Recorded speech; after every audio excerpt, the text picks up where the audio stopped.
কিশোরগঞ্জে সাবেক রাষ্ট্রপতি আব্দুল হামিদের বাসায় আগুন দিয়েছে বিক্ষুব্ধ ছাত্র জনতা। এছাড়া আওয়ামী লীগের কার্যালয়ে পুড়িয়ে দেওয়া হয়েছে। এ বিষয়ে খোঁজখবর রাখছেন আমাদের সহকর্মী সালেক হোসেন রনি। সবশেষ খবর নিয়ে তিনি যুক্ত হচ্ছেন আমাদের সাথে। রনি, আপনি তো আছেন সেখানে, এখন কি অবস্থা দেখছেন সেখানে? ভাঙচুর কি এখনো চলছে কিনা, সার্বিক পরিস্থিতি আমাদের জানাবেন। জি, আপনি জানেন যে গতকালকে সাবেক প্রধানমন্ত্রীর বক্তব্যের পর থেকেই কিন্তু কিশোরগঞ্জের স্টেশন রোডের যে আওয়ামী লীগ অফিস সেটা ভাঙচুর করেছিল এবং ছাত্র জনতার দাবি ছিল যে এখানে একটা পাবলিক টয়লেট করবে। ছাত্রদের দাবি হচ্ছে এই আওয়ামী লীগ অফিস ভাঙার পর সেখানে পাবলিক টয়লেট তৈরি করা হবে।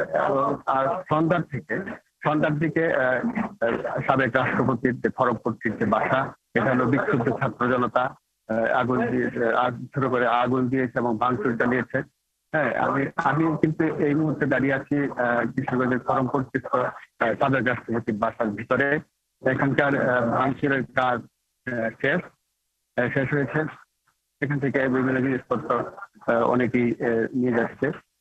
আর আমরা অন্যদিকে যেটা জানতে পেরেছি, আওয়ামী লীগ অফিসের পুরো একদম গুড়িয়ে দেওয়া হয়েছে, ভেঙে ফেলা হয়েছে। আর সেই সাথে প্রথম দিকে সাবেক রাষ্ট্রপতির ভাঙচুরের পর তারা কিন্তু আওয়ামী লীগ অফিস সকাল থেকে ভাঙছিল।